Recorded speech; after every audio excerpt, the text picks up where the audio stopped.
Hi everyone, welcome to today's Adakpor etiquette session. Today is a special one for me because it's my late mom's 25 years remembrance, September 15th, and this video is in honor of her. Going into the world of etiquette was quite easy for me because my mom is my role model. She brought me up into etiquette. She taught me basic courtesy. She taught me responsibility. She taught me respect. And she taught me how to be an empath. How to think of the next person. Self-love, very important. But when you have self-love and you have so much of it, what do? You think of the next person. You know, these days, our kids do not they're not responsible for their actions anymore. I know back then, when I finished my secondary school education, I didn't make my papers at once and I didn't pass my JAM. I didn't get the score to get into university. And my mom said, okay, you will do JAM again. But while you're doing JAM again, she took me to a college of education. That was, to me, terrible. I almost died. But it was good for me because today I'm in the line of education. I never liked it, but she made me understand that it's not going to be that easy. If you want something, work for it. So because she put me in the college of education and she wanted me to be in that institution with other children while learning and writing my exams again, it gave me a different school of thought. When I did my first year, I did JAM. I still did not pass. I did my second year. I passed my JAM. But guess what? I thought the College of Education is a 3-year course. And when I'm done with 3 years, I get a direct entry form into the university. So why leave 200 level now and start all over in the university 100 level when I just have 1 more year to finish my college education and get my NC and take direct entry into the university? Now, she put me in that line to change my mindset. Now it shows that in life there are stages. You don't jump. But these days, children are not even up to 15, 16. Their parents are pushing them into the university. Because you can buy admission into the private universities, you just do a small exam and you buy your way. These kids do not know what responsibility is because they did not go through the process and work for it. So how will they cope? Most of these kids who are so young and they get into the university, they go into different things they're not supposed to do, negative things. Some of them do not survive it and some do. When I eventually got into the university, I think I was wiser. But at that point, my mom had passed on. My mom died just before I finished my college of education. So at that point, there was nobody to push me anymore to do the right things. It was that time I had to do things and make the right decisions for myself. What are we teaching our kids? Most of these children go out there, they see an adult standing and they're sitting down. There is nothing wrong to offer their seats to the adult. We just feel, oh, why should my child be standing? Even if your child stands, he's not going to die. Now, all the schools I train teachers and the schools I teach the children, we are trying to imbibe etiquette in these kids. But etiquette is not supposed to be a subject. It's supposed to be a culture.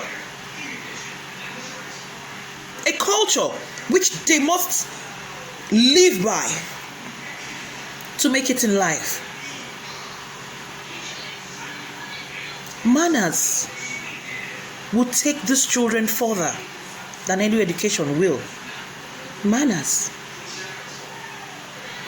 So let's teach our children basic courtesy. Let's teach our children responsibility. To know that life is a stage, and when you pass one stage, you wait for the other one and you keep on going till you get there. Our girls, what are we teaching them? I have a friend who tells me how he has a good relationship with his daughter. That he tries to talk to her more. He tries to tell her what the opposite sex, what they think at that age and what they will do to entice her. And he says to her, I will give you anything you want, but just be serious with your education. Do this, do that, you get it. Today, that child, nobody can intimidate her or entice her with anything, because her dad is her best friend. Her dad tells her what is in the mind of a boy, how the boys think. So don't push your children and not tell them the truth. Don't push your children and don't tell them what they're going to encounter in life. Yeah, growing up, I was a little bit stubborn, and my mom used to tell me that I won't be there for you all the time. You better start doing this, you better start doing that. Not that she punished me. We had a blender in the house. But you know what she made me do? Sometimes she'll make me use the grinding stone to grind. At that point, I just thought my mom was so wicked. But you know what she has told me now? Wherever you find yourself, there's no light. I know, what do you do? And there's a grinding stone. Go down there because you're used to it. Teach your children to be responsible wherever they go. Don't make things easy for them. Don't make them feel that life is so easy. Have you ever thought when your last day will be? My mom never thought in her dreams that she would never see me be a woman. Today, if she can see me, I'm sure she's very proud to see her daughter become what she has wanted her to be. It pains me that woman did not live to see those things she had wished I would become. But probably we can't see our children be that. So let's start teaching them the basic courtesy, responsibility, respect. All these things we teach them, we take them further than their education will. I tell you, everywhere I go to, and I mention that I'm Kate Adakpor's daughter, the smiles I get is just enough to encourage me to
when they walk towards getting something, they will value it. Trust me on that. Well, today I'll appeal to everyone to join me in prayers, to pray for my mom who has passed on, and pray for all our children who we are leaving. We will leave the right legacies for them. Thank you for watching. Catch ya.